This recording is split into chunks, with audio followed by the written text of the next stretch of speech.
And when you're stepping into the world of uncertainty, you don't have clarity. There's also times in life where you're like, oh, I have clarity, I know exactly what I'm going to do. And there are times where you kind of lose that clarity. Clarity is not a place you start from.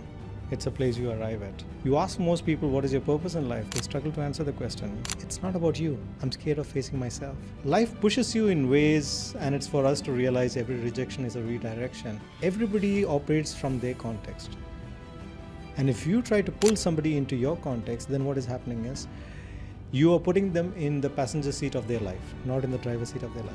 And I think that's one of the things that destroys a lot of relationships, the why question. Because the skill set that you need to become a manager is very different from the one that you need to become a leader. So leadership is industry agnostic. Management is not. It's easy to speak about agreements. It's easy to speak about all these challenges that come with leadership, but it takes real courage to lean into it and do what needs to be done. Samir Geepee is a leadership coach, author, podcast host, and founder of The Clarity Game, a leadership program for HR professionals, learning and development leaders, and executives seeking real transformation. In this episode, you learn how clarity fuels confidence, how to turn self-doubt into self-trust, and what truly separates managers from leaders in the age of AI and constant change. Did you know that 44% of podcasts stop after episode 3? So that means all that time, energy, and money is just wasted, and you never get to truly see the benefits of podcasting. So if you want your show to stay alive and healthy, you can book a call in the link below, and let's get started today.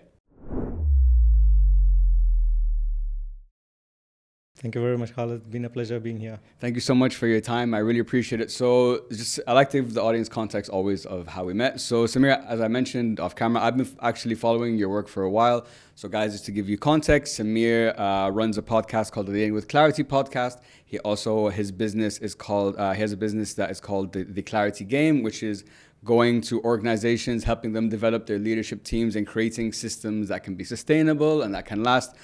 And what I wanted to do today, Samir, because I know you have a background also as a coach as well, and I watched some of the podcasts you were on, and you really have a unique perspective on us as like you as a person, the thoughts, the feelings, the struggles, and so on, and how all of these things, those that are individual, are actually going to play out in leadership and how you run teams and businesses and organizations.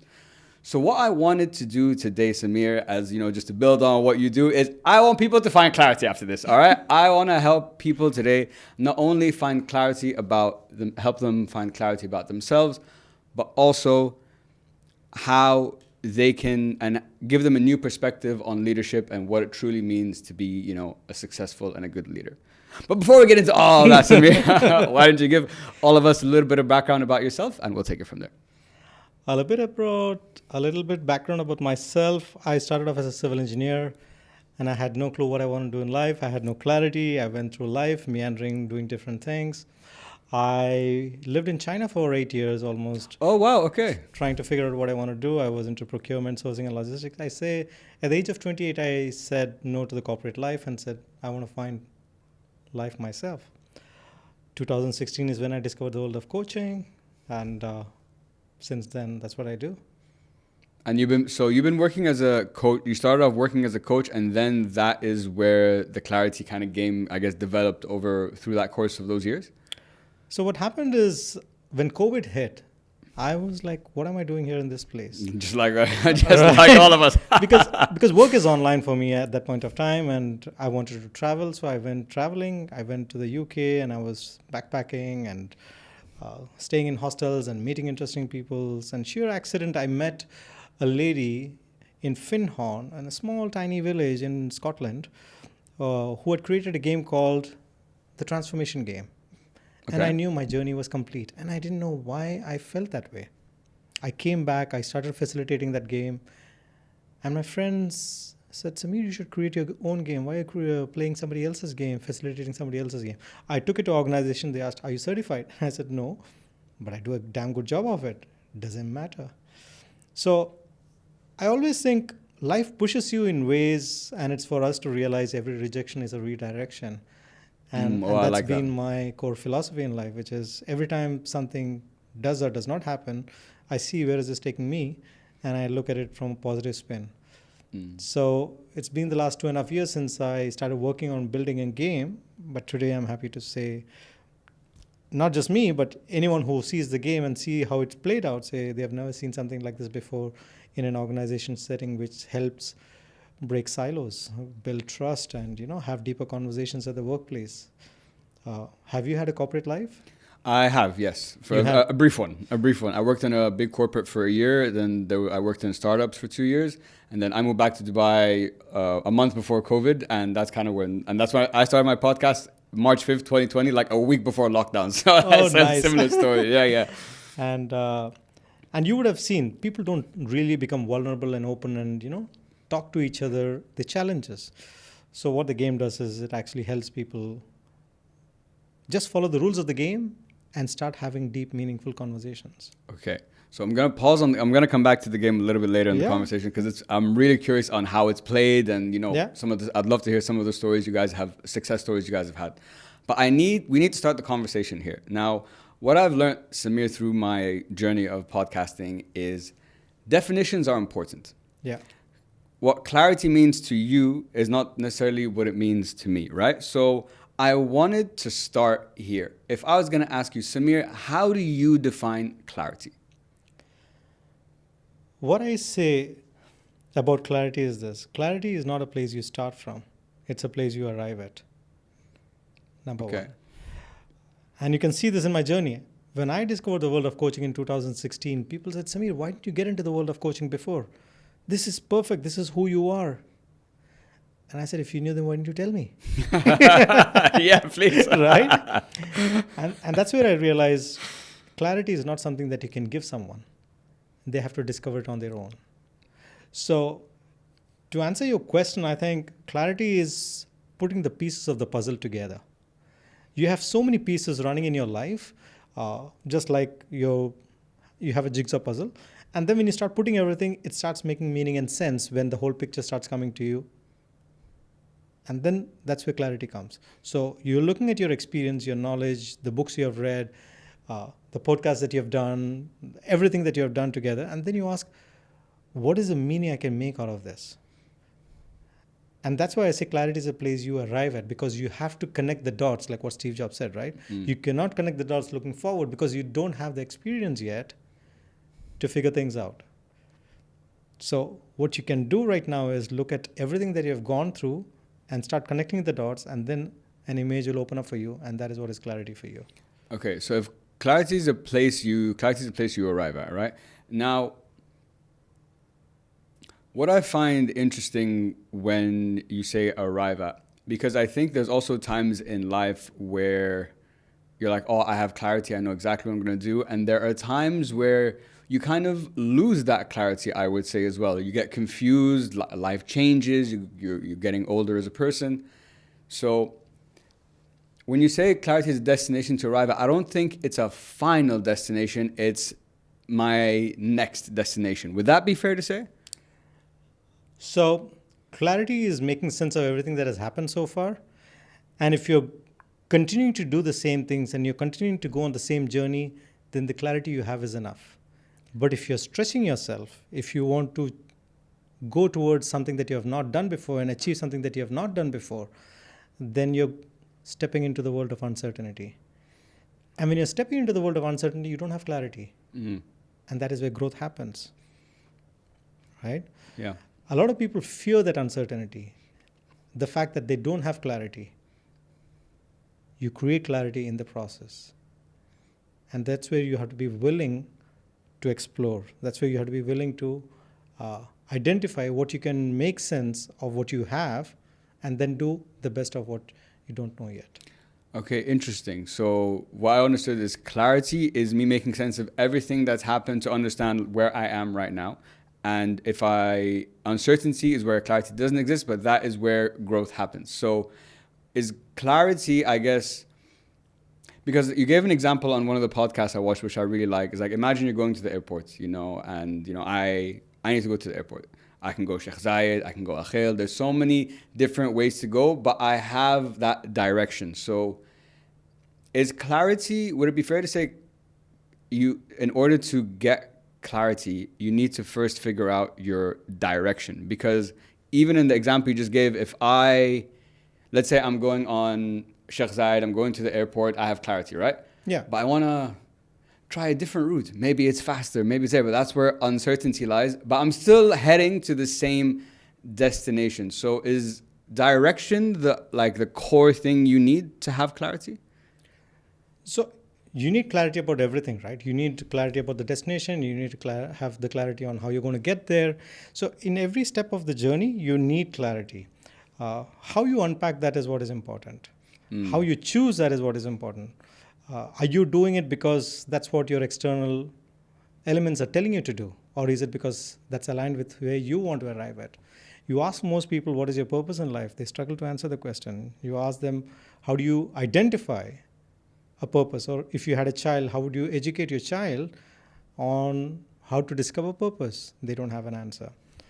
So I think the first step is to build a lot more self-awareness, reflect deeper, understand who you are, where you're coming from.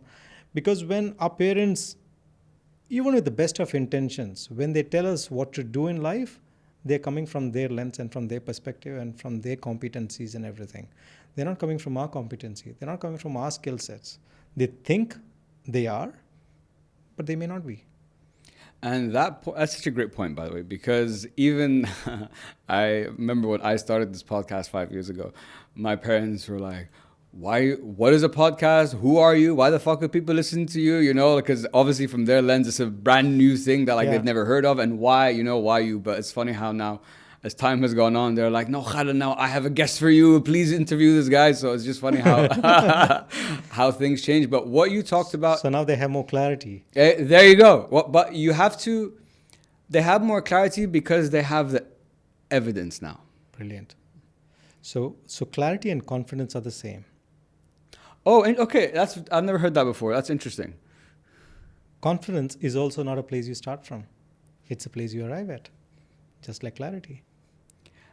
On the confidence part, because everyone talks about confidence in different ways and has different perspectives. From what I've learned from my experience is because, the famous thing that comes up is imposter syndrome.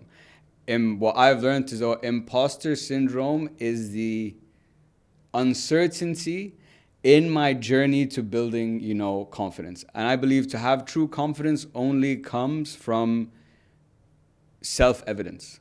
Like you need to know, like if someone came to me now and asked me about anything to do with podcasting, I can speak about it fully. I have the track record. I have the thing. So it's been built up. But I think what happens with a lot of people is because that imposter syndrome is so strong, they don't even want to start the building process. What do you think is the reason for imposter syndrome? What is the reason you think people struggle with imposter syndrome? I think it's fear. I think it's they worry about not being seen as, the best in that field. And I think we all want to showcase that we are experts, the best in, whatever we're trying to do. And in your opinion, what creates this whole thing? Probably comes down to insecurity, self-worth, Which is created because of? A lack of clarity. I think it's because we have been judged when we are young so much. So the conversation that we are having in our own heads, imposter syndrome is the conversation you're having with your own head, right? Yeah. And we have that kind of conversation because of the people around us have been judging us all our life, have not been trusting us all our life. And so we have to make it up to them. We have to make it up to others. So we are asking, is it really possible? So we start judging ourselves. And that is what is imposter syndrome, I feel.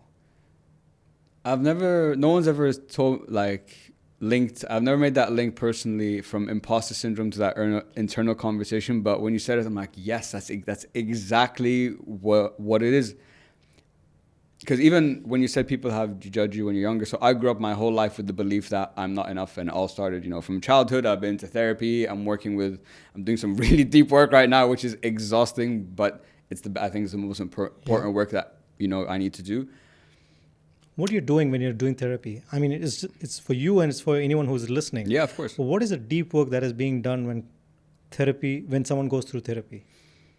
For me, I think my experience with therapy has been, it's pointing out my blind spots. It's giving me a different perspective on why I think like this, why I feel like this. It's getting, to your point, clarity, because it's trying to make sense of everything that's happened in my past to make me think and feel and act the way I am now. Yeah. Have you heard this? We are all meaning-making machines. Yes, but please elaborate on that, because I don't think a lot of people might have heard that. So we are all constantly making meaning of every experience that we have. Every time we go through an experience, even this one right now, you're making a meaning of me and I'm making a meaning of you. Of this experience, we are making a meaning. The audience listening to us is making a meaning of, who is this Samir? Why should I even listen to him? We are always making some kind of a meaning.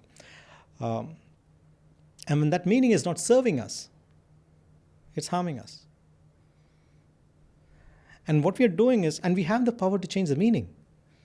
Even when the event is not changing, even when the event is the same, different people have different meanings that they attach to the same kind of events. So a kid can have X, Y as a mother and father, and there can be another child, a sister or a brother, who will have the same set of parents, but they'll have a different experience. They'll give different meanings to the experience of how their parents were treating them. And therefore, the outcome of their life is different. One can be very successful and one can go into depression. So it is not about the parents, it's about how they make meaning in their own heads. And what therapy does is we reframe the meaning that we have attached to the experiences that we have had in our life. And that is the opportunity that we have, which is to reframe our experiences in a way that it serves us and not drains us.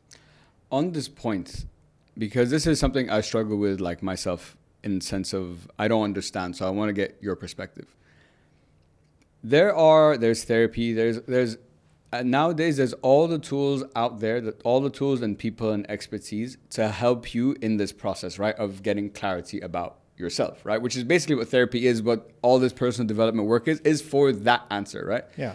From your perspective, because you've been a coach and I know you've worked in organizations, why don't people want to do it? Like, I know it's fucking hard because I'm doing it, but like, what from your experience have you seen to be the reason that stops people from going down this journey? I share a quick story. Please. There were two people who were having a rift and they were having some challenges. So one of them said, can you speak to the other person? So I called her up and I said, I'd like to speak to you. She said, but I don't want to speak to you. I said, what's the reason? I'm not going to bite you, number one. I'm not going to do anything to you. Yeah.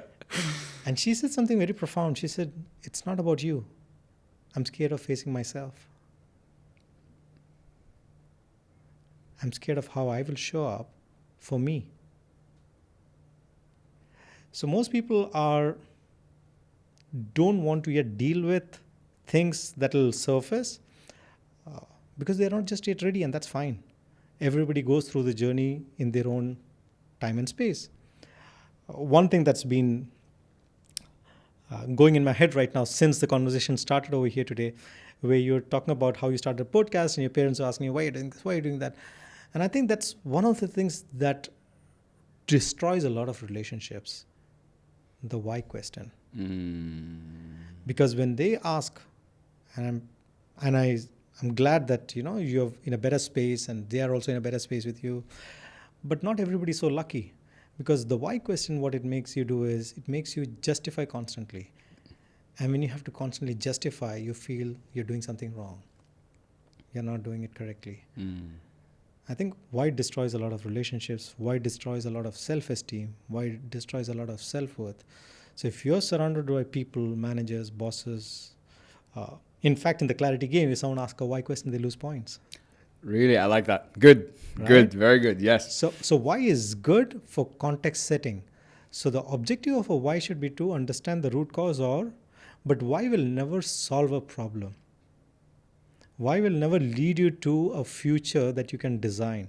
It will only help you reflect on the past and make meaning and sense of where you came from. That's it.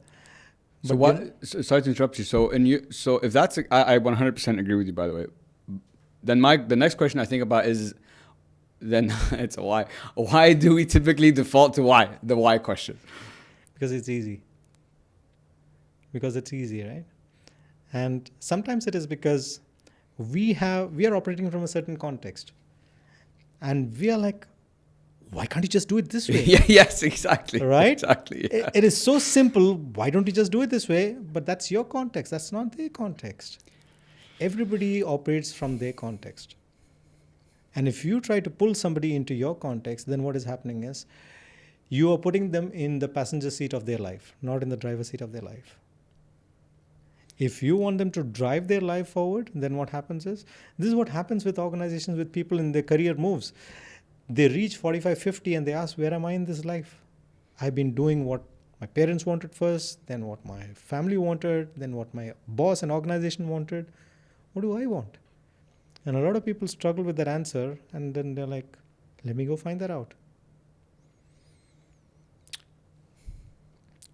This is the timing of this conversation is actually very useful for me as well, because I'm going through this process too, and this is one area that I struggle with a lot. This, what you just talked about, is what I struggle with a lot, and in the sense of like, you've come to me for advice, right? And this is like where I struggle. You came to me for advice. Khalid, should I do X or Y? I think you should do X because I've been down road X and been down road Y and I see what's there. So trust me, go down road X. Okay. You go down that road, even though I told you like don't go. It's there, and then you come to me and you're not happy. What happens to me internally, and I was actually spoke to my parents about this because it frustrates me a lot. I'm like, oh, this is probably how all parents feel with their children growing up. You were trying to guide us, whatever. And everyone does need to make their own mistakes, and everyone is on their own journey. My question is, this is a very personal question for me, is dealing with that emotional frustration. That's where I struggle. You know what I'm saying? And I don't know, I'm still trying to figure out and work through, how do I give you advice and be like, hands off and comfortable with whatever you decide to do. So who do you want to give advice? Whether it's a friend, whether it's my wife, whether it's business partner. Pick one scenario. Pick any one scenario, for example. Let's go into the specifics.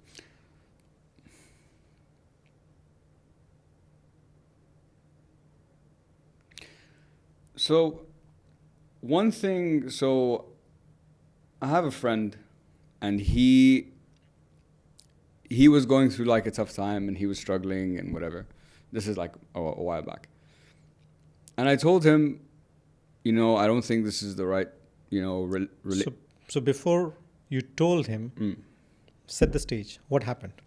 So he was with someone that was terrible for him on all accounts, right?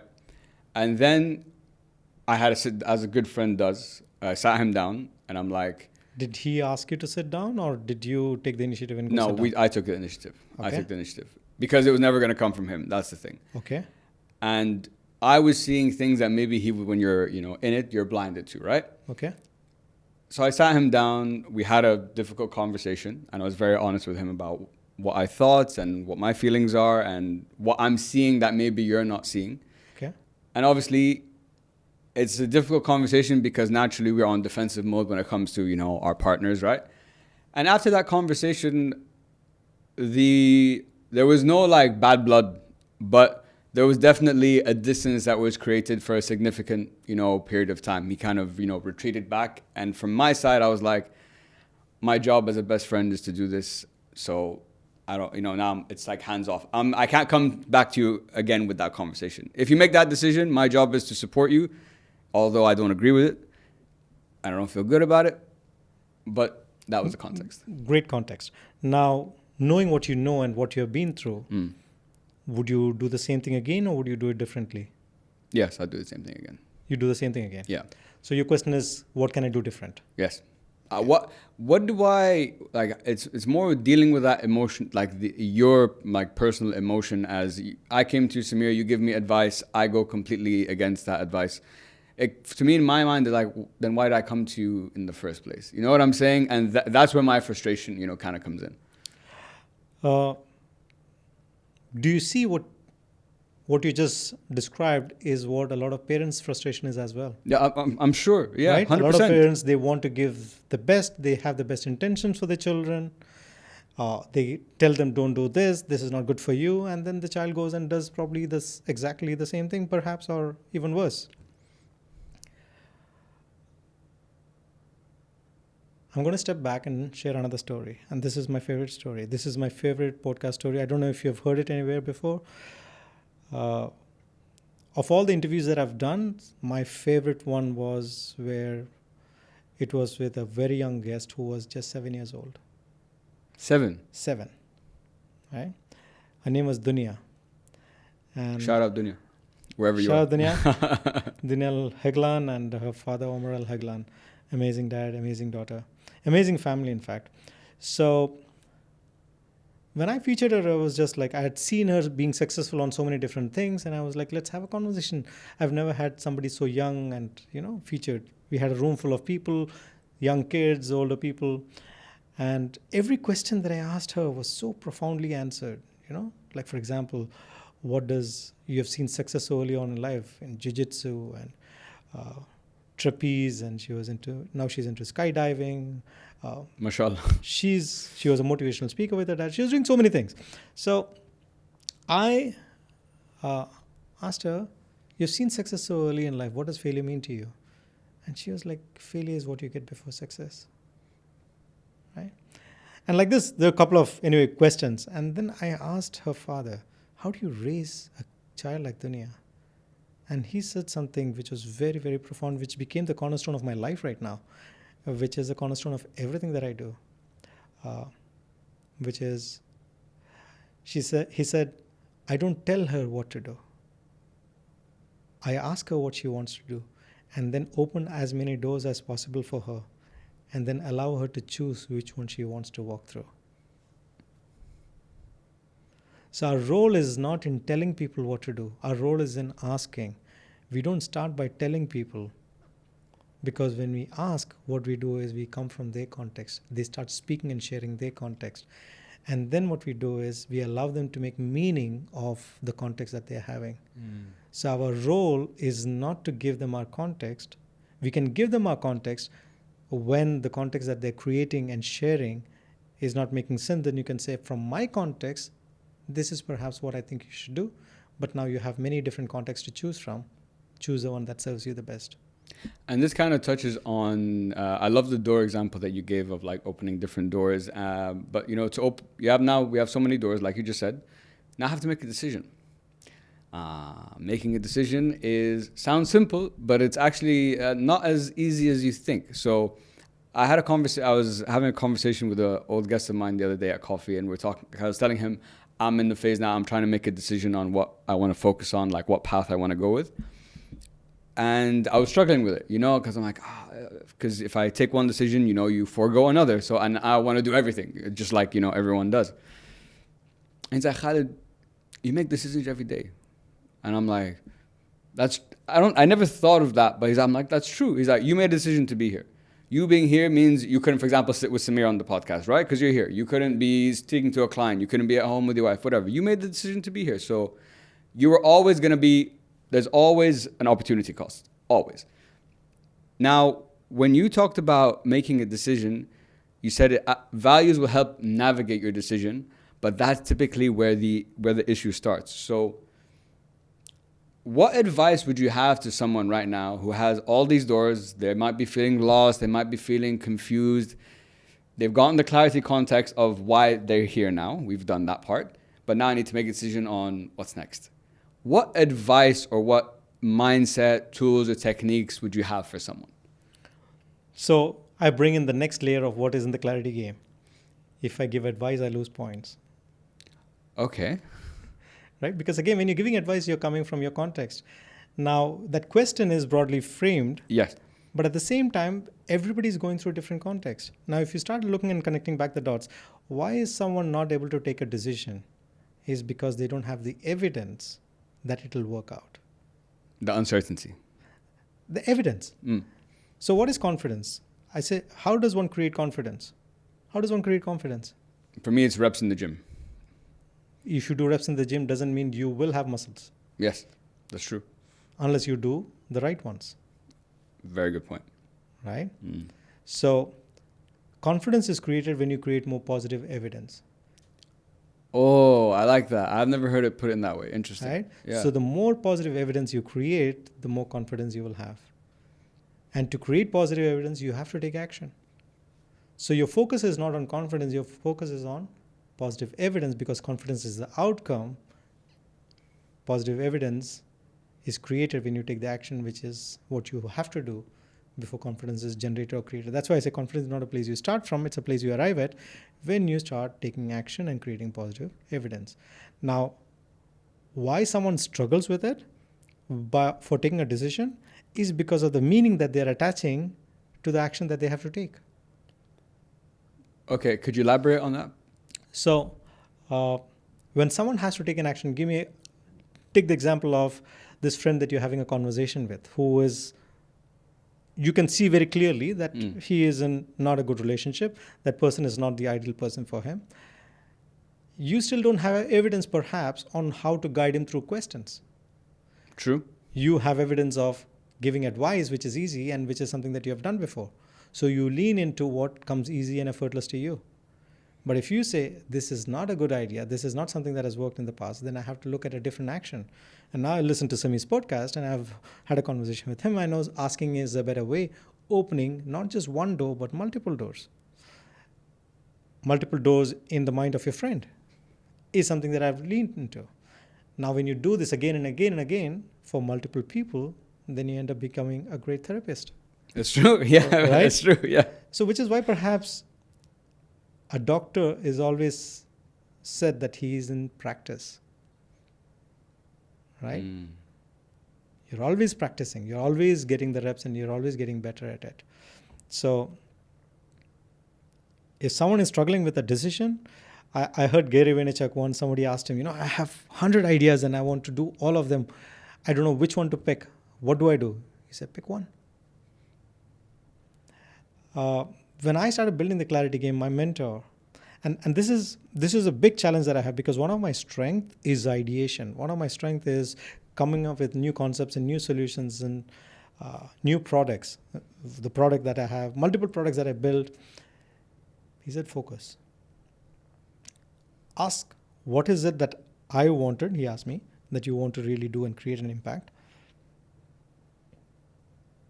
And then walk down that path until you have achieved success before you jump onto. Because when you start walking multiple paths, you're dividing your attention. And when you divide your attention, you divide your results. Today, you are great at podcasting, and every element of podcasting is because you're not doing this as a side hustle. This is the hustle for you. And therefore, what happens is the way that you will exponentially be successful, the time is reduced. If you had a full-time job and then you were doing podcasts on the side, that would be a very different journey for you. Yeah. Because the amount of time and attention that you're putting into the craft is divided. So anyone who is struggling with an action, ask themselves the question, what is my journey? Where do I want to arrive at? Whether it is in a relationship, whether it is in a career or anywhere.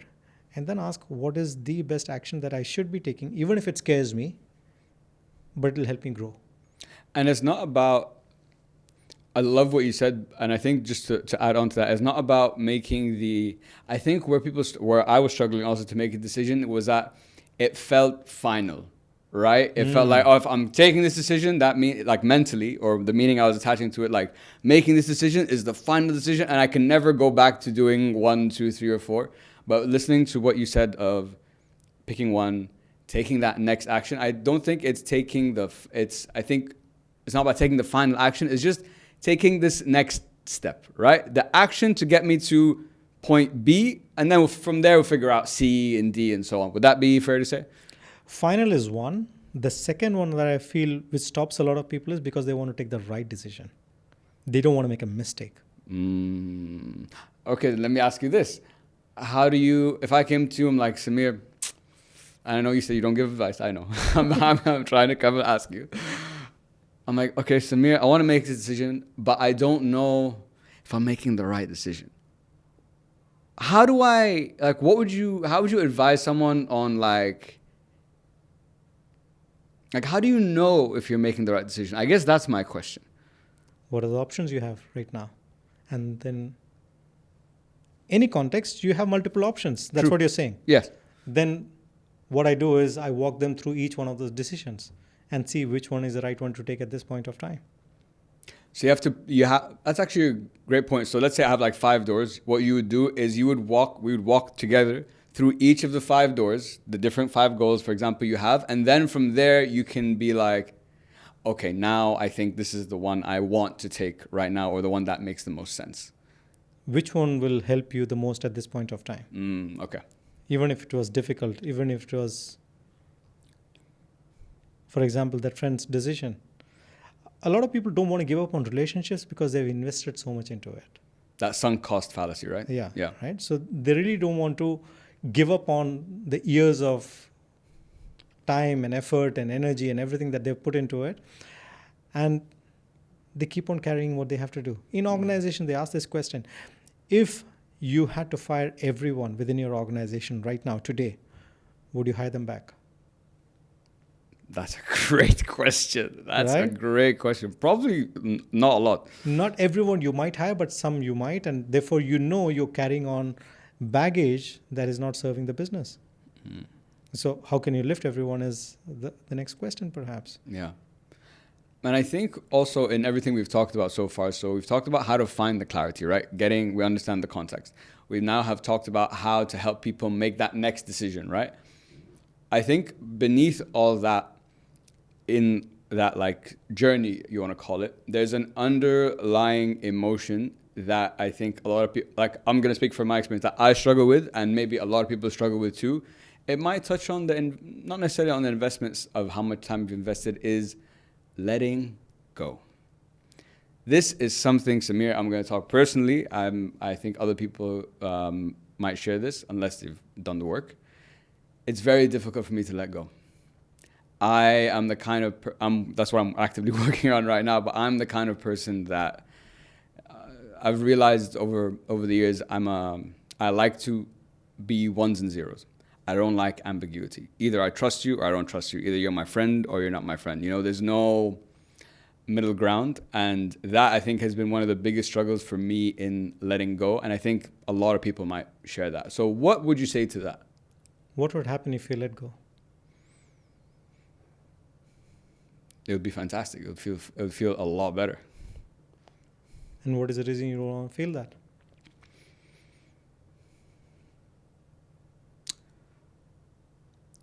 There's too much context and history and evidence that makes it very. See this, and I'm happy you brought this up.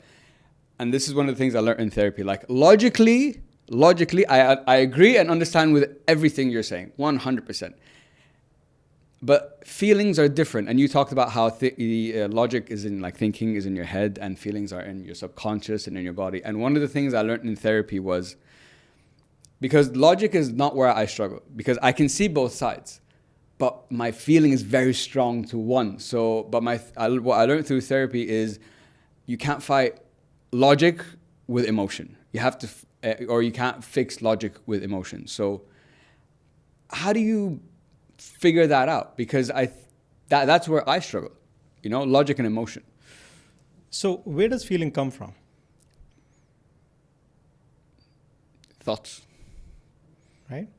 Your thoughts are creating the feelings. So your logic is creating the feelings. Mm-hmm.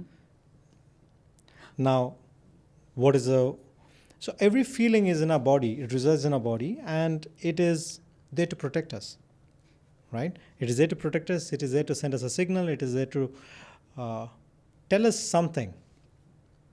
And the moment we are not leaning into it, it's my definition of being slightly inauthentic or largely inauthentic. Because it's when your thoughts, your feelings, and your actions are all aligned is where authenticity shines through, right? So when you are struggling with that, and if you asked a question, what's the opportunity for me in leaning into it? A lot of people don't lean into it because of the loss. The loss of what, though? Give me an example. You said there are things that you don't want to let go. When you're letting go, you're losing something, Mm. right? Yeah. But what are you gaining in the process? Freedom. Okay.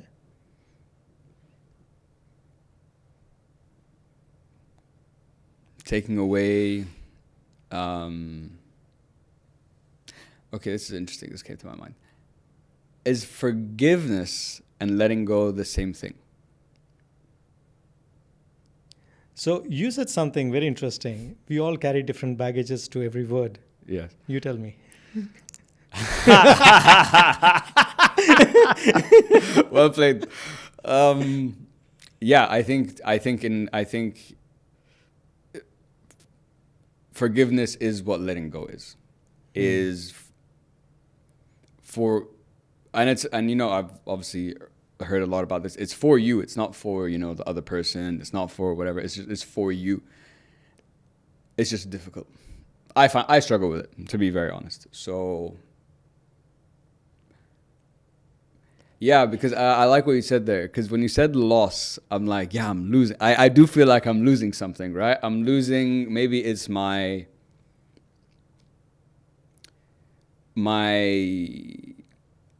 frame of reference, my perspective, my opinion, my value. You know, that's what it feels like, and maybe that's why it's so difficult. Thinking out loud. So when I look back at my life in China, and the biggest, if I were to look at not just China, but also life after China and everything that I'm doing right now and how I live my life, I like to call it the surrender experiment. This sounds very interesting. There is a book by that name as well. Okay. You should pick that book as well. But I feel the moment we surrender completely to things that happens around us and for us and to us, and we embrace everything. We embrace the good, we embrace the bad. Because I remember when I was in China and I had a business partner at that point of time, and he used to tell me, Samir, if we get a client, say Alhamdulillah.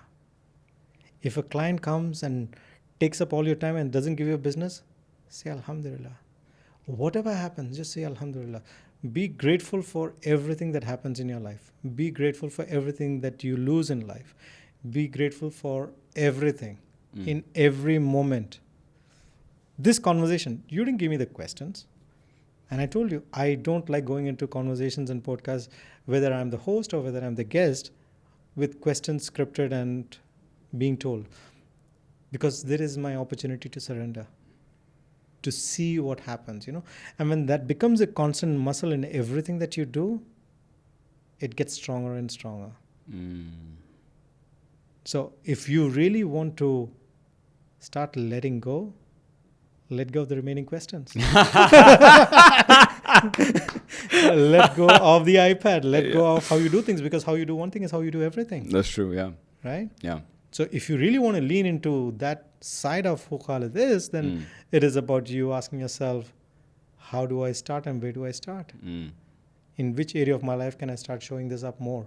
Yeah. And then you'll start seeing, you'll be able to slowly exercise it in other areas of life. I love how you said this on the podcast I watched, that it's a muscle. Yeah. And I think that's, when you say exercise and muscle, I think that's such a great way to frame it, because that is something that's everyone understands, right? You know, if I lift this 5 times today, I'm going to get stronger. The next day I can lift, 6 times, when you look at it as just like a muscle that needs to be exercised, it almost feels like it takes away that emotional baggage or context that you're carrying into that. So you're like, oh, it's just an exercise, muscle I need to exercise. Great, know what to do. Okay, so it doesn't mean you're always going to win, doesn't mean you're always going to be successful, but now I know that's the mindset or the frame I need to start operating from. Yeah. And that applies to everything, by the way, all emotions, all struggles as well. And if it is not serving you, you're surrendering to the wrong things. Right? You know who surrenders first? Children. Okay. When growing up, they surrender to their parents, to everything that they want and demand from them. And if your parents, they might have the right intentions, but not the right strategy, they will destroy your self-esteem, self-worth, and self-confidence. Because they will constantly tell you what to do, and they'll constantly be in the driver's seat of your life. And then what is happening is you have surrendered your respect. And you're operating where you're respecting the other person, but not yourself. Yeah. And I think this is a very important key point that I feel a lot of people miss in conversations, in relationships, where it's a key distinction between someone who is bossy and someone who is not, someone who is a good leader and someone who is a bad leader. All comes down to respect, right?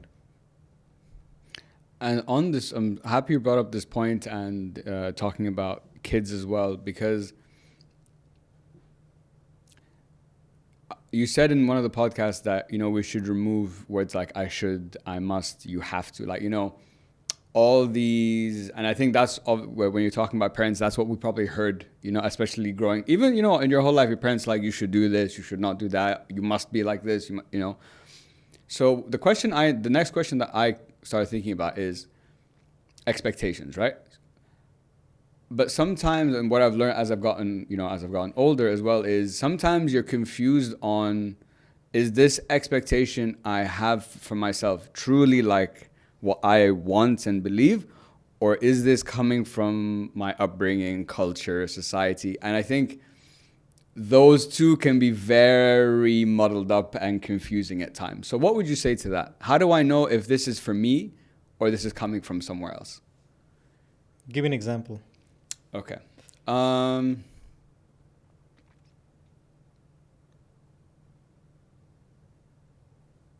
Let's say this. Okay, so I grew up obviously in an Arab household. Okay, family was something super, super important.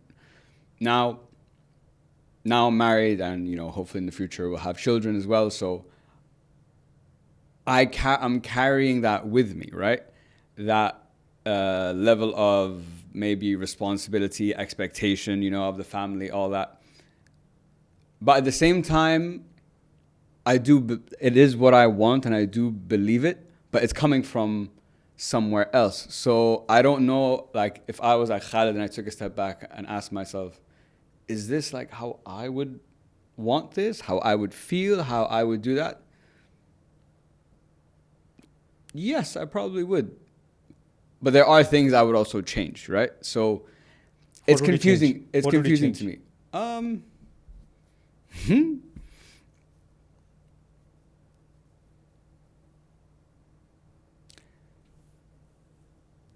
I think what I would change is, in that talking at it in that context, is maybe take away some of maybe the level of expectation. I think that is something I would, reduce or adjust, or maybe. Do you think expectation is good? That's a good question.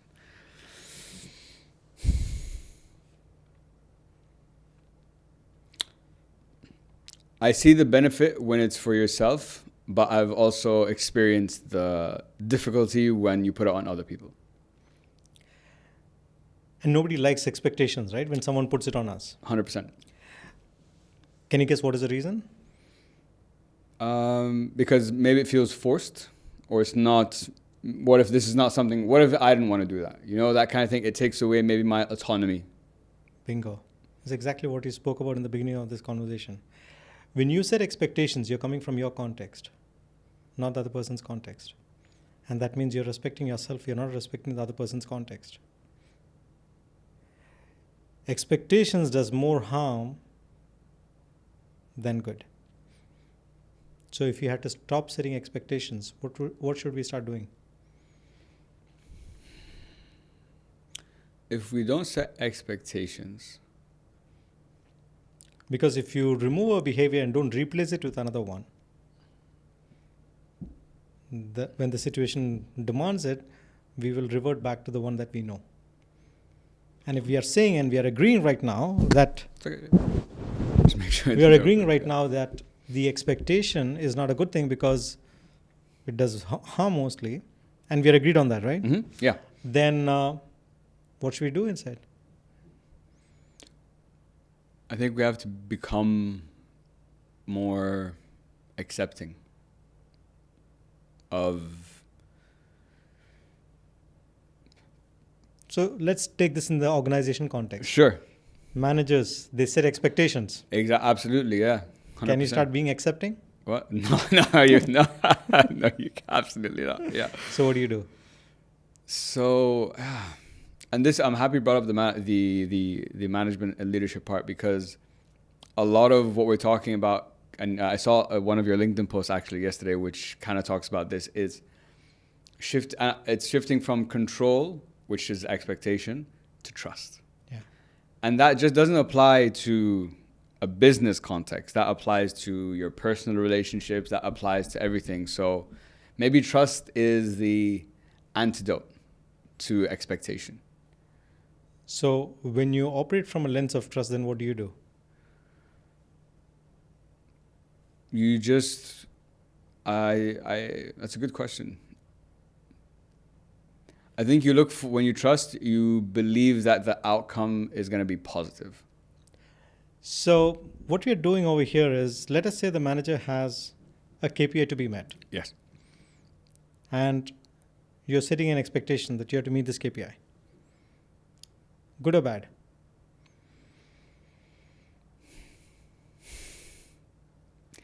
In a business context, good, I would say. Good for the business, good for the person or not? No, good for the business, not good for the person. Okay. So how do you make it good for both? That's the question that we're asking now. Yeah, exactly. Yeah. So if we are not setting expectations, what do we do then? We support. How? We empower instead of saying, for example, why did you do this?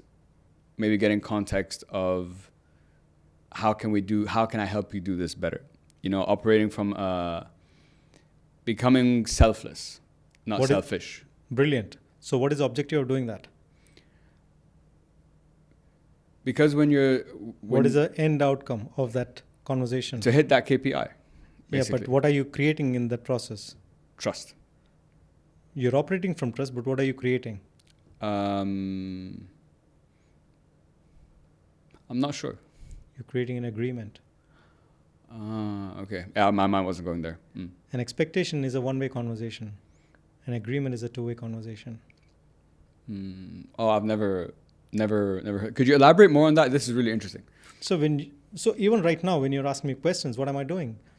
I'm creating agreements with you, right? The whole objective is for our minds and thoughts to align. I could go on talking, and I could come from my lens, so many things. But what is happening is I am expecting you and the audience and everyone to agree with whatever I say. But that's not how I operate. That's not how anyone should operate, I feel. We all have our perspectives, and perhaps the reason I'm asking the question is not because to show I have a better answer, but also really curious to see if you have a better answer than the one that I'm holding. Right? And then see which one is the best fit. And then saying, okay, this is my answer and that is your answer. Now, which one do we choose? So we're coming from a space of collaboration and co-creation. And this is what is sometimes missing within organizations. Yeah. It's very hierarchical. It's very top-down. It's not with each other. Yeah. And that's the problem that I want to solve within organizations. That's the one that the Clarity Game solves as well, which is to align people, break silos, and start building trust. So I'm happy we're on the organization context now. So I believe, Samir, and you touched on it just now, you know, how organizations are very hierarchical. A lot of the problems we see in organizations touch on what we just talked about. Can I pause you? Please. Even families are. yeah. That's even harder. How we do one thing is how we do everything. So even though you say, you know, this is organization and that is family and relationships, we carry the baggage of who we are, how we are into both spaces. Yeah. right? So it's not about what we are doing in different environments, who we are being in every environment is what we have to look at. Are we able to live authentically in the different environments that we are in? If we have one phase when it comes to our families and another phase that we come to when we have organizations, it means we are not living our full potential. There's no alignment there. There's no clear alignment. They're still doing things for the money. And here, when we go home, we make our families do things for the money. So we try to, be in the driver's seat of the relationship because that's what is being done and expanded out of us when we are there. And I think the opportunity is for us to look at who are we showing up as in all moments, in every moment. So on the leadership aspect, this is something that I've kind of realized. I think a lot of people want the title of being a leader, but they don't want the responsibility that comes with it. And I had a guest on the show that told me, and I loved what he said. He said, the job of a leader is to create more leaders. That's how you build a successful organization that has longevity and builds over the long term. And the most successful leaders are the most selfless leaders. They operate from the mindset that we were just talking about of I trust my team to deliver this, and that empowers them and so on. My question to you is, since you've done this not only personally, but you've done it with organizations, why do most leaders not do that, not operate from that? Why do they micromanage? Why do they not let their team, why do they not trust their teams? That's my question. And I don't, in Khalid's mind, it drives me insane because I really don't understand. So what have you found from your experience? What's the problem? So we go back to the context of we carry different meanings to the words that we have, right? Sure. So I want to ask you, what's the difference between a manager and a leader? Who do you call a good manager and who do you call a good leader? I think it's the same for both, in the sense of the qualities of a good manager are what the qualities of a good leader should be. You should, as a manager or as a CEO, whatever, no matter what position you are, it's always the mindset should be, how do I help my people? How do I empower them? So to me, it's the same thing. All right. So here's a distinction that I make. Sure. A manager is process driven. Okay. A leader is people driven. Right? So a manager is focused on process. He's focused on getting things done. But not every manager is a people person. Not every manager is looking at people and developing the people. He will look at the people and get them to do the process. Because that's what he knows. And he's never been taught on how to develop others. He's never had the experience or exposure to develop others, which means what? Coaching others and mentoring others. Not to get the performance for the job, but to get the best out of the people within those roles. So you can only take someone to a deep level if you have gone there yourself. And a lot of managers don't have the deep self-awareness for themselves about who they are, how they operate, and how they can get the best out of themselves. So the work that you're doing right now on yourself, the therapy and the deep work, will help you help a lot more people because you're doing the deep work. Yeah. You're saying it's difficult, but that's going to make it easy for you down the road to help so many, many more people. I agree. Yeah. So when someone gets promoted, they're getting promoted because they were doing the job well. And they think right now my job is to make others do the job very well as well. Right? So that's why the title of the book is What Made You a Manager Won't Make You a Leader. Because the skill set that you need to become a manager is very different from the one that you need to become a leader. Yeah. And not just the skill set, even the mindset. Yes, for sure. So the primary distinction between how you behave as a manager and how you behave as a leader, where do you think it is? In implementation and how you speak to your teams. Exactly. It's in speaking. It's in your communication style and tone that makes you either a manager or a leader?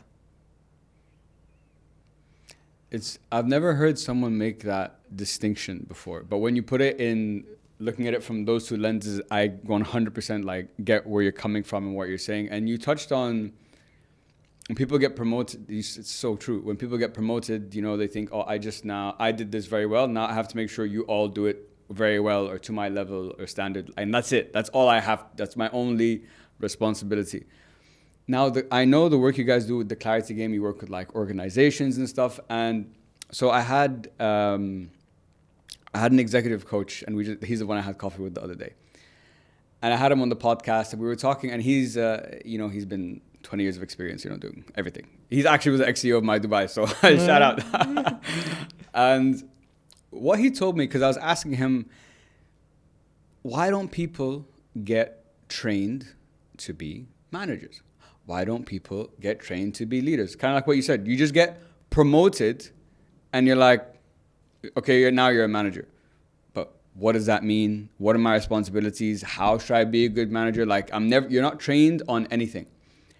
And we're talking about coaching in the sense of, because we were comparing it to sports. I was like, why in sports is a coach? They have 10 coaches, the best in the world. And it's like, everyone's like, yep, makes sense. Sure, I get that. Then you bring it to a business, they're like, nah, we don't need coaching. Like, why? What are we going to do? Or maybe it's like one day a month in like the year or whatever. And the difference we discovered together was in sports, you do a lot of coaching and training for a limited time of performance, for that match, for that sprint, for that race, right? But you're training the whole time. Whereas in the business context, he was saying that it's kind of like it's game day every day, right? It's every day you have to, the performance is this, like the level has to be like this all the time. And there's very little, if any, training. So and he's like, coaching shouldn't be remedial. Like, oh, there's something bad is happening. Let's get a coach, right? We have a problem. Let's bring Samir in to help this guy. It should be a active part of the business, to train and coach and empower teams. So I want to understand from your experience, why companies because the data is there, right? We talked about empowering teams. We talked about them being more productive, which all comes back to what we started this with, which we will hit that fucking KPI. It will hit it. Why do so many organizations, why are they still resistant to this? Like, what have you found in your experience? Could you tell us maybe some stories of an example of, we went into a company and they were like, I won't work, whatever. And then they worked with you and the result, they saw the impact and results. So sorry, that was a long question. Good. The more you speak, the more context I have. Sure. Yeah. Very true. Very true.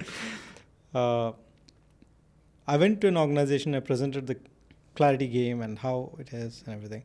And by the way, there are a lot of organizations who are waking up to leadership development and understanding that if they have to grow, they have to have a pipeline of future leaders ready. And there are a lot of ways of training people and doing workshops and doing online coachings and online trainings. And there's so many different methodologies out there in the market in terms of how they build people and leadership. And everybody experiences different things. I went into this and I said, your managers will come together and they will play a game for 2 hours each time. And they were like, Samir, do you know our managers are so busy? They don't have time to stand up and go and have lunch or sit down and, take a break or anything. They're back to back from morning till evening. They're completely swamped. And then you are telling me that, or we have to go and tell as HR business partners that you have to step away and take a few hours and go play a game. And then they're going to say, do you think I have the time? And they ask me, how do I answer that question to them? I said, that's exactly the reason why they should play the game, because they don't have breathing space. Because if they don't have breathing space, if they're not reflecting on their journeys, they're behaving like managers and not leaders. They're just being task-oriented, task, to do. Checklist. And as a result, what is happening is you're not creating future leaders. And future leaders need to sit and synthesize, need to take pause and reflect, need to have clarity on what are the pieces that is around there, and then make meaning and sense of it. And unless and until you don't exercise that muscle, you're not going to get stronger at it. So any organization who is looking for a leadership development program or anything, they should really explore what are they looking to achieve at the end. Is, like you said, you're not there like a doctor or someone who's trying to come and fix a problem, uh, which needs to be addressed if there is a problem. But at the same time, you're looking to build a skill set, a muscle, a rep in the gym. And that's why when people see the Clarity Game, you've not seen it, of course, yet, but they say they have not seen anything that does the solution so brilliantly. Yeah. I'm so curious. Let's continue on that example that you mentioned, that story.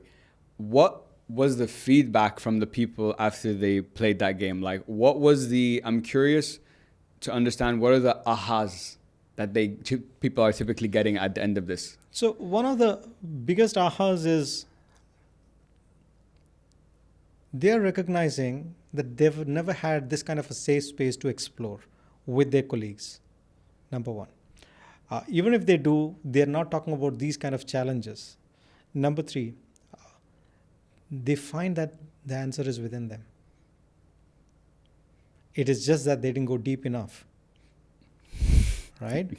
Great point. So everything that you're processing through therapy, the answer is already within you.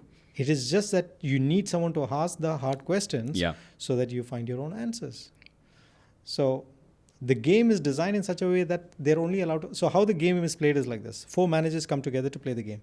There is one person who is seeking clarity. Okay. And there are 3 who are serving him for clarity. Okay. And these 3 people have to ask him questions so that he discovers his own answer.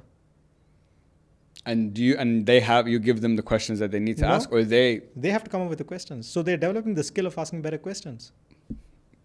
And that's the skill you want to develop in your leaders, and how to ask better questions.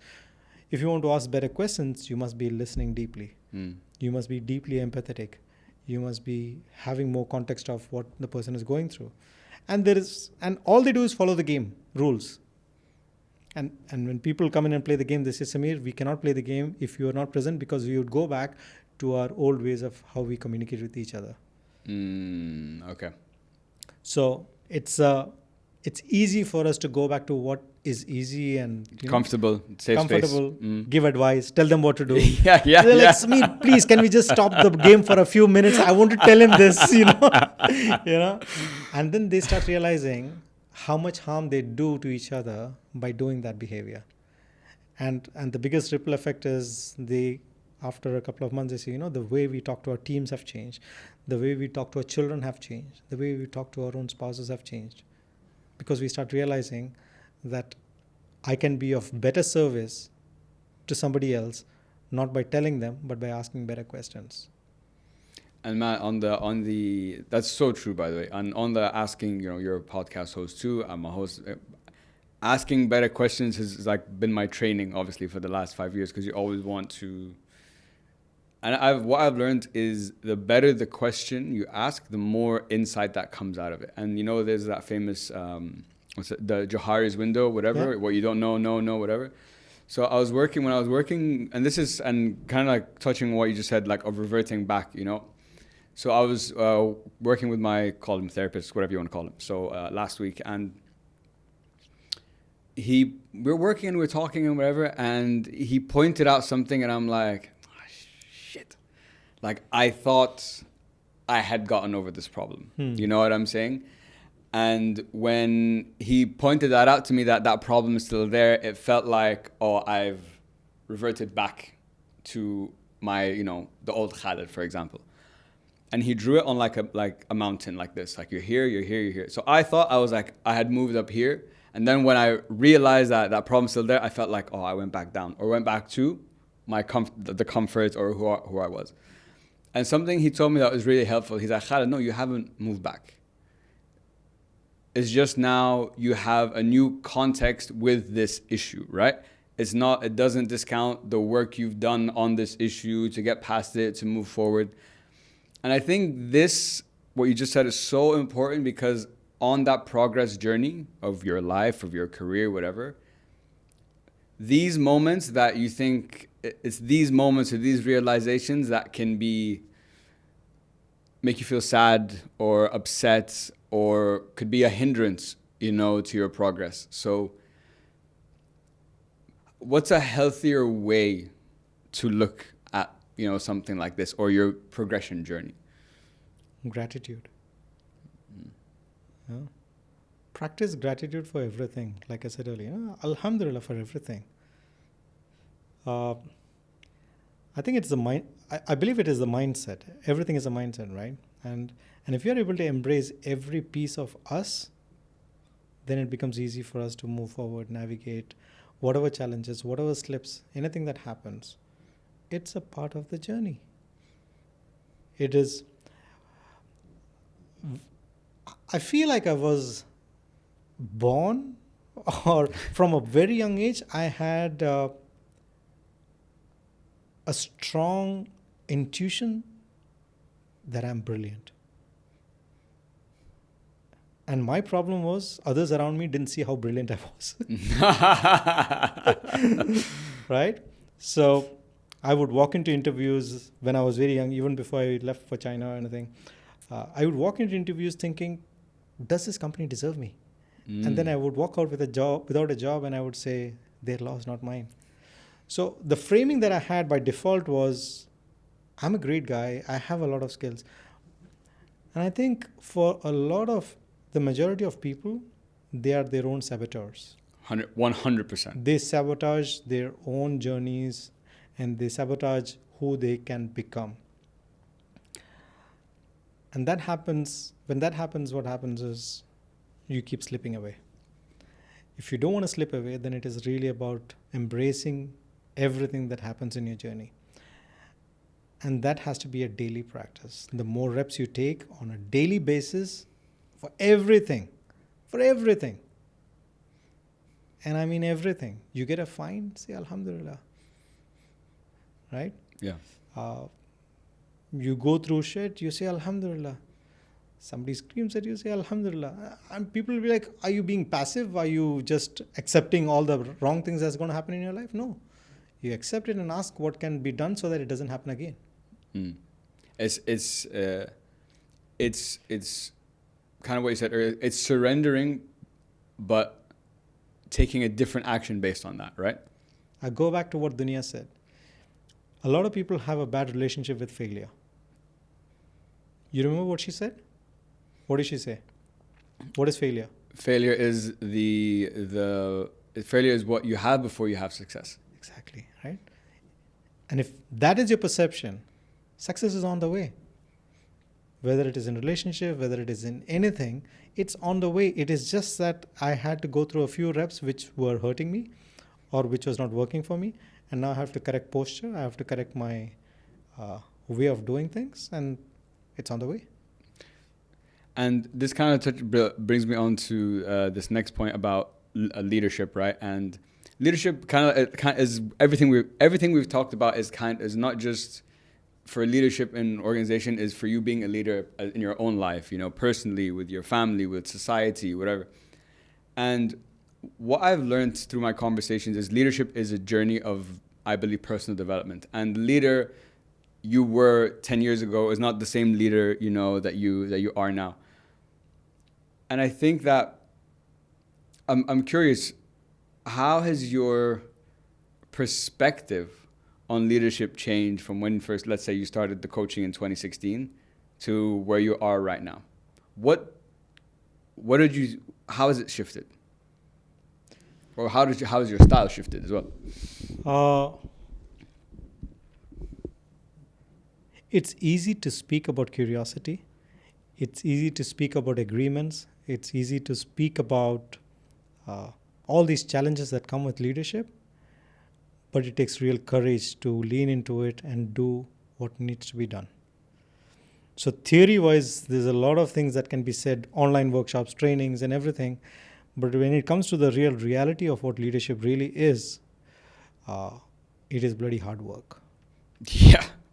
It is bloody hard work. Like, for example, this podcast that you are creating right now, this whole journey that you have right now, if you want to build this into $1 billion business, and if you want to have hope it helps podcast and communities across in every city, And the journey that you will go through within that will bring out so much out of you. So leadership is you unraveling pieces of yourself as you keep growing. And that is where the opportunity is. I don't think anyone really arrives, because when you arrive, if you're not creating the next hill for you to climb, then what is happening is you're either dying or you are stagnating. And that's why I think leadership is a journey where you keep climbing hill after hill after hill after hill. Man, that's so. I want to scream and like in support of what you just said. It hit home for me. It resonated with me so much, man. And this kind of brings us on to, I wanted to touch on the book. So, guys, Samir just wrote another book because he's written a couple before. There was the Awesome Cup. I believe that was, you said you wrote for your children. I haven't had the chance to read that book, so maybe you can tell us a little bit about that.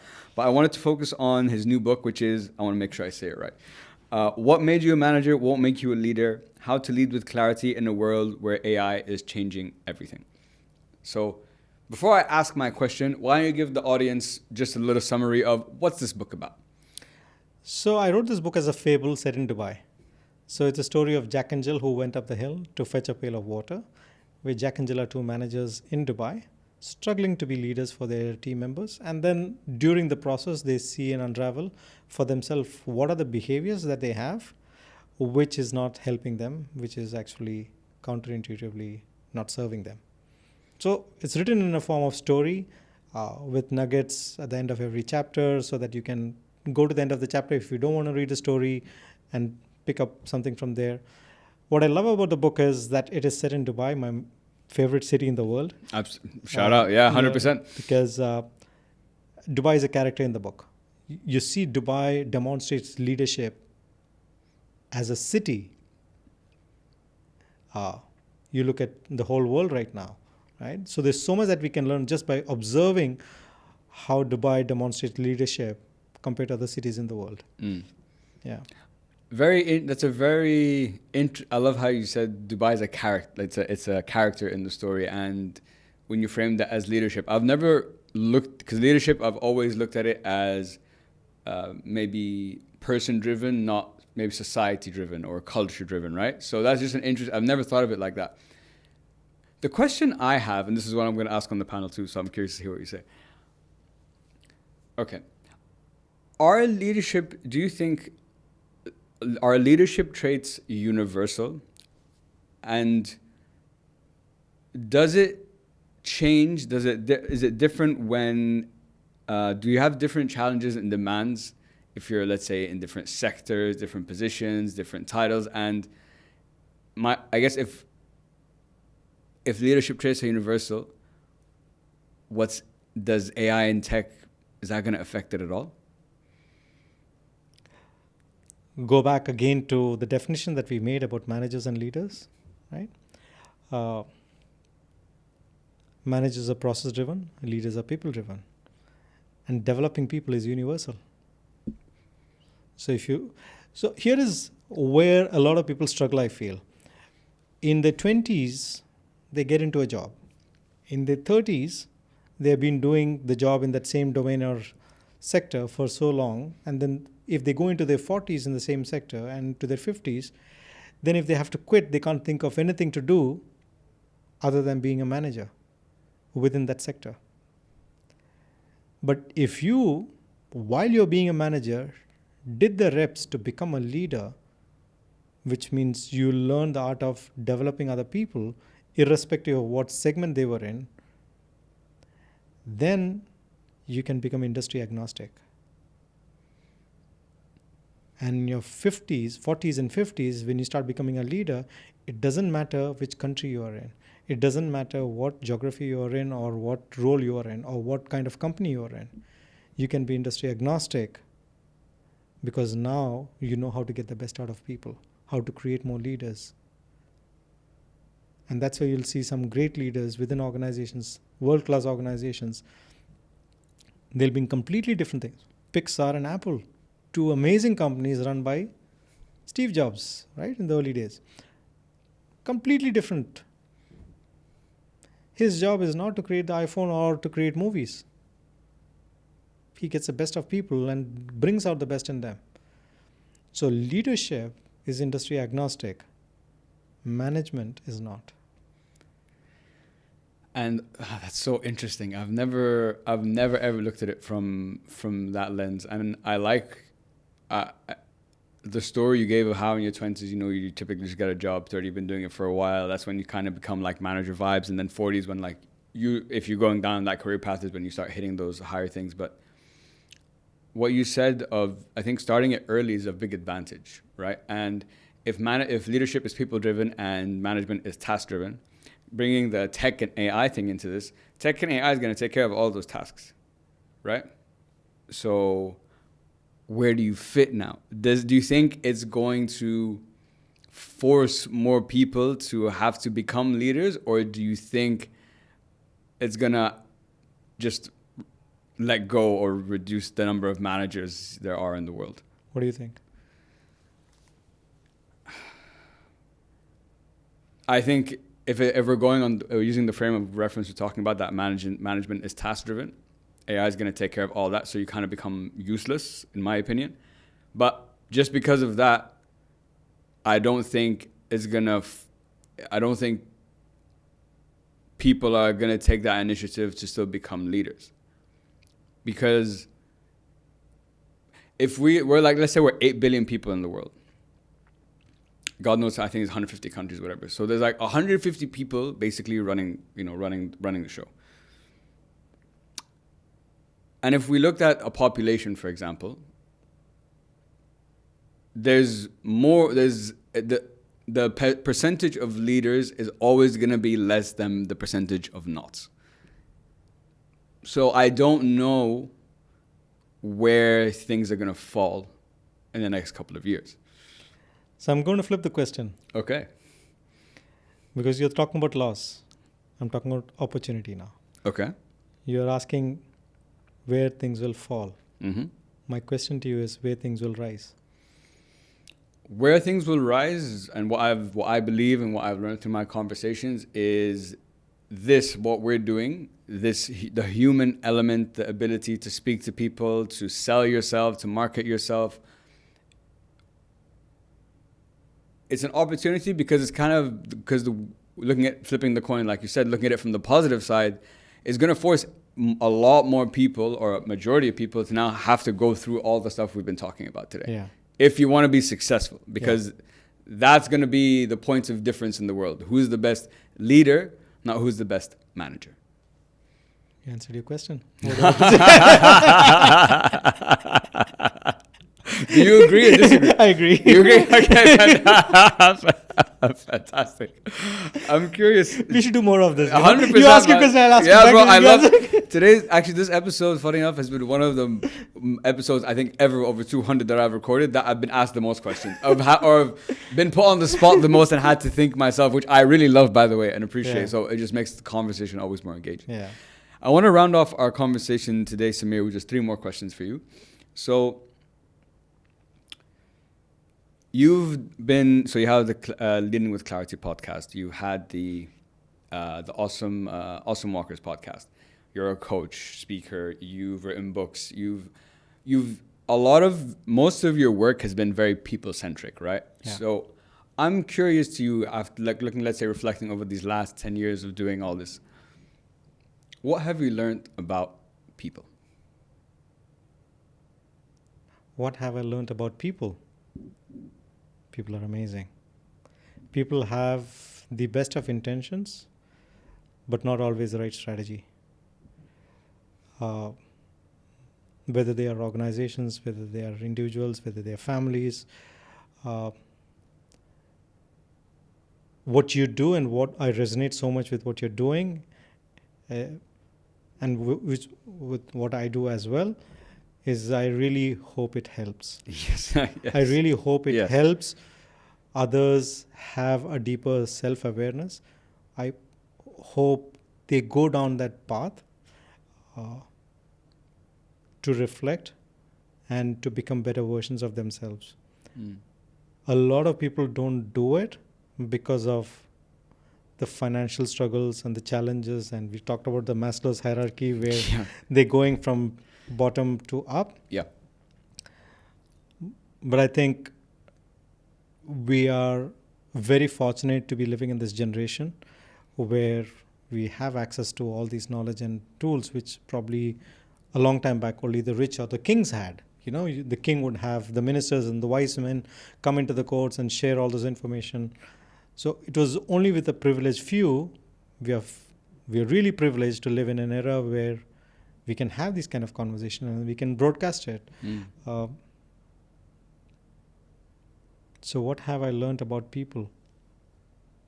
That I love them. And I believe that if we create the space and we truly show them that how much we believe in them, then they'll start believing in themselves too. I think that's such a beautiful message, man. And I can tell it's sincere. And looking at all the work you're doing, it's all been about that, helping people, helping people, whether it's in an organization, whether it's in their personal lives.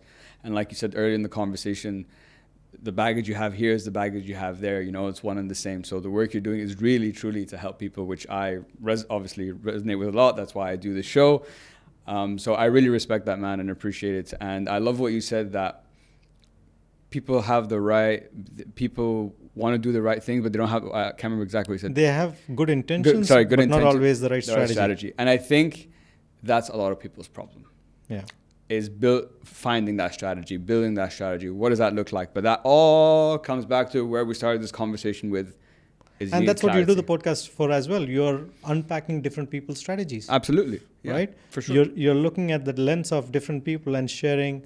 And you're not saying this is the only way to do it. You're bringing as many people as possible and you're unpacking as many as you can and allowing your audience to choose which door to walk through. Exactly. My job is to create more doors. Right. More doors of conversations and more doors for you, in your life. That's basically what I'm trying to do. Yeah. Samir, for my last two questions, these are questions that I ask all my guests. So looking back at your life, whether personally or professionally, when I ask you the question, what are you most proud of for yourself? What would you say? What am I most proud of is having believed in myself at a very young age, realizing that I don't have to go down the path that everyone is going down, and I can create my own truths, and believing that it'll all work out in the end. I think I was gifted with that mindset and belief from God, and I think that's now become a responsibility on how I can show it up. When I did my first episode of Awesome Walkers podcast or live interview, there's a gentleman, I don't know if you've heard of Colonel Mohammad Murad, who was at that point of time the international president of Toastmasters. Oh, okay. No, I'm not familiar. And he said to me something, Samir, and I made this again a cornerstone of my life and everything that I do. He said something which I'd taken it as a very personal message towards myself. And I think this can be for your audience also if they look at their life. He said, Samir, what you're doing is great. Just make sure it's never about you. Wow. Right? So this journey that I'm living is not about me. It's about adding value to others and helping and being of service to others. And I'm just a conduit. I'm just a wasiya. I'm just someone who is put on earth to be of value in some form or shape. And if everyone realizes that their role is to be of value to others, then the way they show up in their life, I think, will be more profound.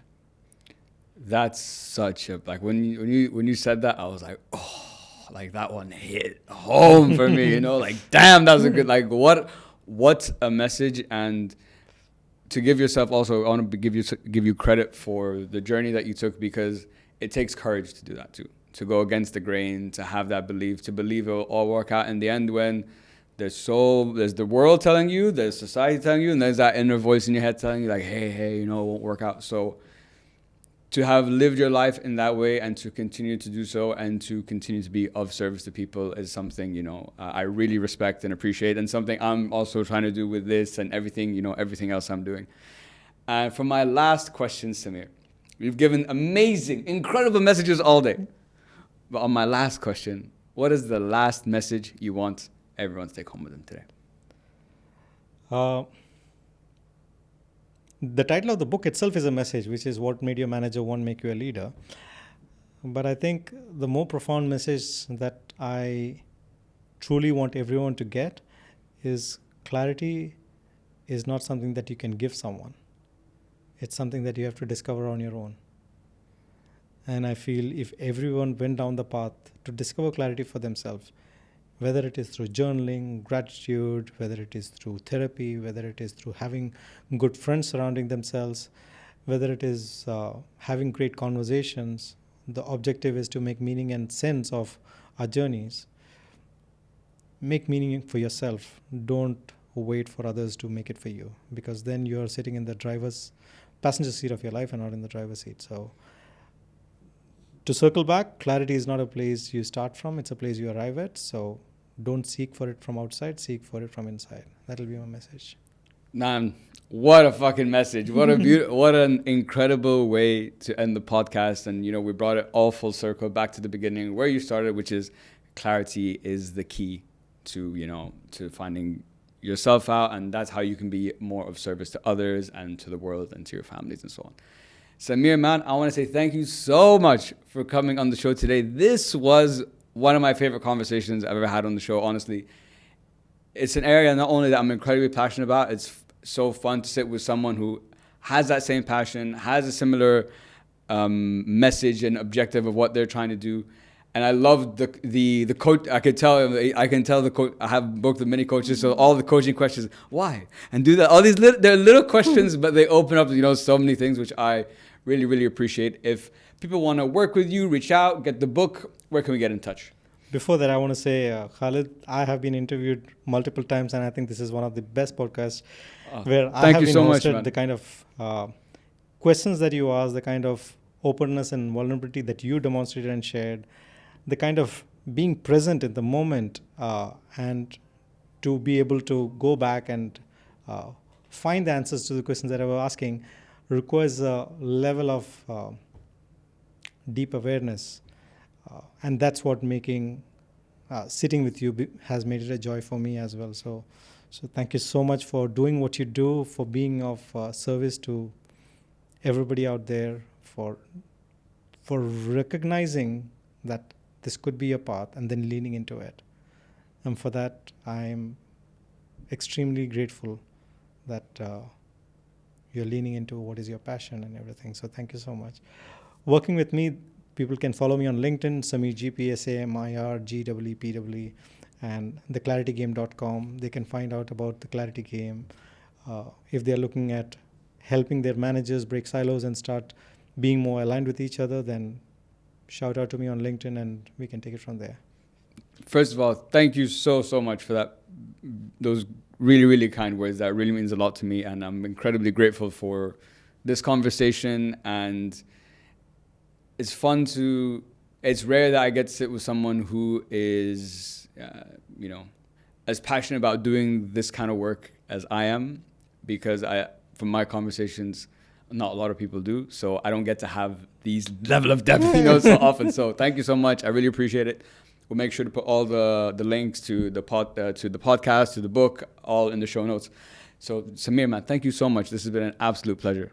I've learned so much from you. Thank you so much, Khalid. Thank you, man. To everyone Pleasure. listening, thank you so much. Please make sure to like, share, follow, and subscribe to the podcast. I hope it helps. Pod on all channels. And as always, guys, hope it helps. It will help. And that's another episode in the bag, guys. Thank you so much for tuning in. I really, really appreciate it. As I mentioned at the beginning of this video, podcasting is like this massive jigsaw puzzle, and my job is to help you find that missing piece. So if you're someone who's looking to launch your own podcast or take their podcast to the next level, you can book a call today and let's get started. TikTok.